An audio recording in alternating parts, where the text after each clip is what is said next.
Hello dear students, welcome back once again to English Grammar with Anuva. Today we will take up past tense. In our previous video, we had studied the rules for present tense. So today let us see what are the rules to form sentence in past tense in its four forms. The four forms are same as we had studied for present tense also. The four forms are simple indefinite, simple or indefinite, continuous or progressive, perfect and perfect continuous. So let us see first the rule for simple or indefinite. So past simple or past indefinite, the rule for framing the sentence in this form is subject plus second form of verb plus object. So in my earlier video I told you, as per the conjugation of verbs, we have three forms of verb. First form of verb is present tense, second form of verb is past tense, third form of verb is past perfect. For example, go, went, gone. Go is first form, went second form, and gone is third form. Eat, ate, eaten. Eat is first form, ate is second form, and eaten is third form. So let us see the example for past simple or simple past in affirmative sentences. I wrote a letter or we wrote a letter. In first person singular, I wrote a letter. In first person plural, we wrote a letter. Now let us see subject, the structure. Are we following the structure here? Subject is I or we. Second form of verb is wrote and object is letter. So we have followed the structure, the rule here. Na? Similarly, for second person, you wrote a letter. For third person, he or she or they wrote a letter.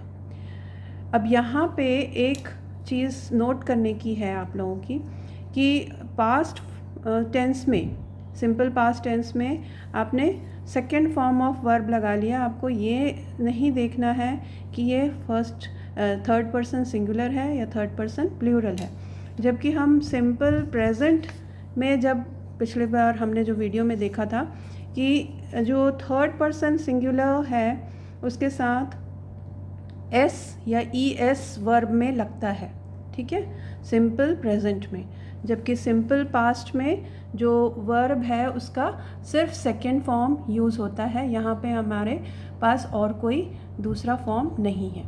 जबकि simple present में जो third person singular है उसमें verb के साथ S या E S हम लगाते हैं, और थर्ड पर्सन प्लूरल में वर्ब जो है उसमें एस या ई एस नहीं लगता, सिर्फ first form of verb use होता है. तो ये रूल आपको याद रखना है. Then let us come to the negative sentences for simple past. So I और we did not write a letter. Now this is one common error which I found the students generally they commit this error, they make this mistake that they write did not wrote a letter. तो ये ऐसा नहीं होता है क्योंकि हमने यहाँ पे second form of verb do का डिड हमने यहाँ ऑलरेडी ले लिया है, तो ये हेल्पिंग वर्ब में, इसलिए हम यहाँ पे राइट में जो कि मेन वर्ब है इस सेंटेंस में, उसमें हमें फिर से इसे सेकंड फॉर्म में लाने की ज़रूरत नहीं है या नहीं लाना चाहिए. ज़रूरत की बात नहीं है, यहाँ पे रूल है कि you should not use the second form of main verb when already the helping verb has got the second form of verb. Did not write a letter. ये भी एक याद रखने वाली बात है, जो ये रूल हमेशा ध्यान में रखना है आपको सेंटेंस बनाते समय. इसमें भी आप देख लीजिए ये रूल या ये स्ट्रक्चर फॉलो हो रहा है. जो सब्जेक्ट है वो आई या वी है, जो वर्ब का सेकेंड फॉर्म है वो है डिड नॉट राइट, क्योंकि यहाँ पे हमने नेगेटिव लिया है. ठीक है, और ऑब्जेक्ट जो है वो है letter. You did not write a letter in second person, and third person singular या plural दोनों में ही he, she, they did not write a letter. Now let us come to the interrogative sentences. First person, did I write a letter? तो यहाँ पे जैसे कि मैंने आपको पहले वाले वीडियो में भी बताया था कि जब क्वेश्चन फ्रेम करते हैं तो helping verb, subject, main verb, then object. तो उसी तरह से यहाँ हमने फॉलो किया है। डिड आई और we write a letter? Did you write a letter? Did he, she, they write a letter? Now the rule for past continuous or progressive is subject plus was or were plus verb's first form ing and object. I was reading newspaper. We were reading newspaper. जैसे ही singular में was लगा है, जैसे ही हमने plural use किया first person plural were लगा। You were reading newspaper. He or she was reading newspaper. They were reading newspaper. ठीक है। Then negative sentences में I was not reading newspaper. We were not reading newspaper. You were not reading newspaper. He or she was not reading newspaper. They were not reading newspaper. आप इसमें कहीं पे भी check कर लीजिए, ये जो स्ट्रक्चर है, ये जो रूल है, फॉलो हो रहा है कि नहीं। यहाँ पे देखिए, you is subject, were not reading is your were plus verb's first form plus ing plus object newspaper, last में जो आ रहा है object. Then interrogative, was I reading newspaper? देखो यहाँ पे आपने क्या यूज़ किया है, was, क्योंकि ये फर्स्ट पर्सन सिंगुलर है। I reading newspaper. Were we reading newspaper? Were you reading newspaper? Was he or she reading newspaper? Were they reading newspaper? Now perfect. The rule for perfect is subject plus had plus third form of verb plus object. So in affirmative sentence, first person, singular or plural, both. I, we had completed my or our work. I had completed my work. We had completed our work. तो इसमें जो had completed, that is हो चुका, इसका sense बनता है मैंने मेरा काम कंप्लीट हो चुका, या मैंने मैं काम कर चुका था, ऐसा। Then you had completed your work. He, she, they did had completed his, her or their work. Now here generally one more common error found to be committed by student is use of this possessive their, उनका। तो इसकी जगह अगर आप ये लिखते हैं तो this is wrong, because this suggests the place.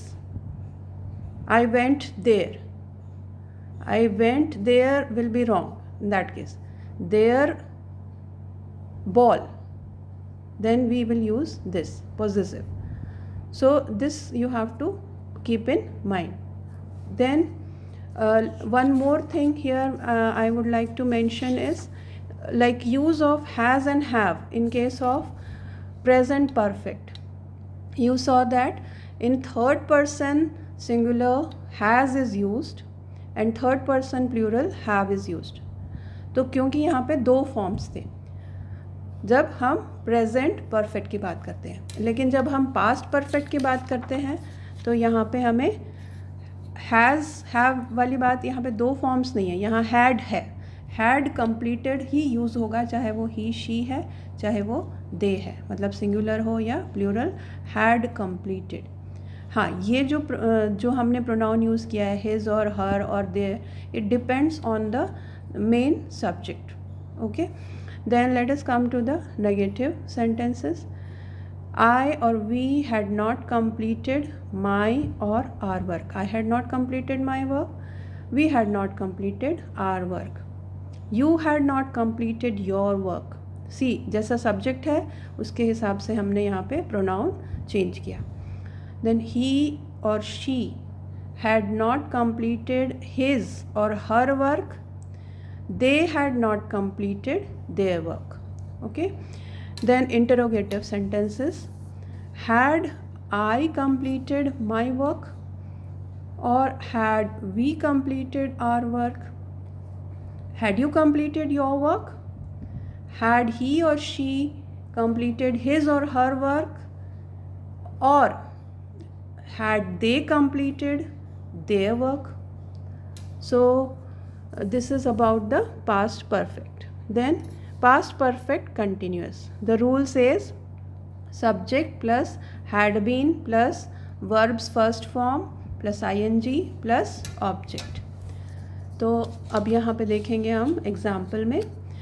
I had been learning music for 5 years और we had been learning music for 5 years. मैंने पिछले वीडियो में भी आपको बताया था, जब कोई स्पैन ऑफ टाइम का फैक्टर है तब हम for यूज़ करते हैं, और जब कोई पॉइंट ऑफ टाइम को स्पेसिफाई करना है, कब से हमने वो काम करना शुरू किया था या जारी है, तो हम उसे सिंस लेते हैं. तो यहाँ पे for 5 years मतलब मैं 5 सालों से संगीत सीखता रहा हूँ, या हम 5 सालों से संगीत सीखते रहे हैं. अब ये जो पास्ट परफेक्ट कंटिन्यूअस है और पास्ट कंटिन्यूअस है, ये दोनों में फ़र्क है. जैसे अगर हम बोल रहे आई वॉज़ लर्निंग म्यूज़िक, ठीक है, आई वॉज़ लर्निंग म्यूज़िक मतलब कोई पर्टिकुलर पॉइंट ऑफ टाइम पे उस समय मैं म्यूज़िक सीख रहा था, लेकिन यहाँ पे है मैं सीखते आ रहा हूँ 5 सालों से. ठीक है. You had been learning music since childhood. अब यहाँ पे हमने सिंस क्यों लगाया? क्योंकि हम स्पेसिफिकली ये मेंशन कर रहे हैं कि आप अपने बचपन से ये म्यूज़िक सीखते आ रहे हो. ही और she had been learning music since 1995 मतलब कोई एक ईयर भी स्पेसिफाई कर दिया है, कोई मंथ स्पेसिफाई कर दिया है, कोई वीक या टाइम स्पेसिफाई कर दिया, तो वो हो जाता है since. Then for negative sentence, I or we had not been learning music for 5 years. You had not been learning music since childhood. He or she had not been learning music since 1995. Then questions or interrogative sentences. Had I or we been learning music for 5 years? Had you been learning music since childhood? Had he, she or they been learning music since 1995. So this is all about the rules for past tense, the 4 forms: simple, continuous, perfect and perfect continuous.